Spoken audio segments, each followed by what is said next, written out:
Hi, so this is just going to be a quick overview and documentation of the Space Invaders game I made using P5.js and an Arduino. So the Arduino is used for the controls mainly, and then P5 is all the graphics and the logic with the game. So just with the Arduino, there's a few things going on that only involve the Arduino. The main one is these little indicators of which direction you're going. So if you push the joystick up, the up indicator will turn on. Down, the down indicator will turn on. If you go left, the left indicator, and so on. And you can also do like combinations of this and spin it around. And then there's also an indicator for when you fire your lasers. So if you push this button, it fires lasers in game. And it also turns on this little red light to show you that. And then all these things go through my serial controller, which sends them to the P5.js. All these inputs from the Arduino go through here, and then they get sent to this website. And here, I'll just show you how the game works.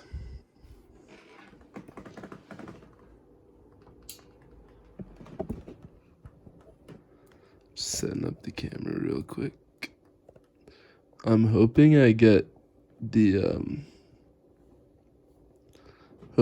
lights on the breadboard in addition to the actual game, but we'll see. So it's just classic Space Invaders. The goal is to avoid the little lasers and shoot down the red guy. So here's an example of if you lose the game. So you can see in the next tick, I would have hit this laser from the side because I was moving to the side, and you just get a little game over. Here, I'm gonna try and win a game. usually I win, actually. So I'm just using the Arduino to control this, not my keyboard too. Yeah.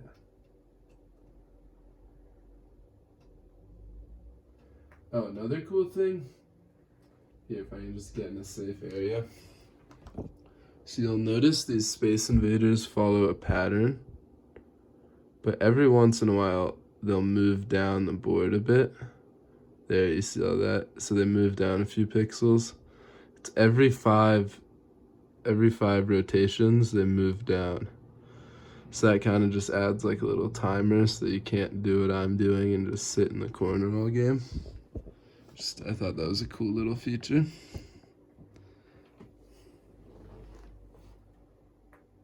So the Space Invaders also shoot their lasers randomly. So I just use like a random function to get a random number, and then I use that number as the timer. Oh, so I died again. You can see like it doesn't actually look like my character is hitting that laser, but in the next tick of the game, since I was moving that direction, I would have hit the laser. Yeah, I'm gonna try one more time.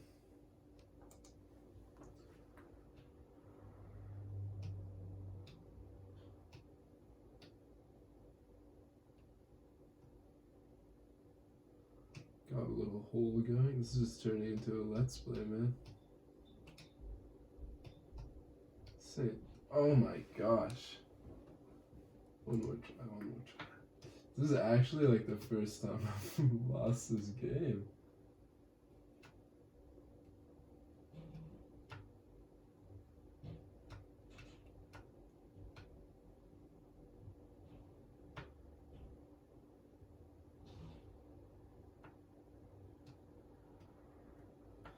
Sweet, there we go. So when you win and destroy all the enemies, you get a little U1 indicator, and yeah, that's about it. Here you can look at my code. Most things are objects down here, they're classes.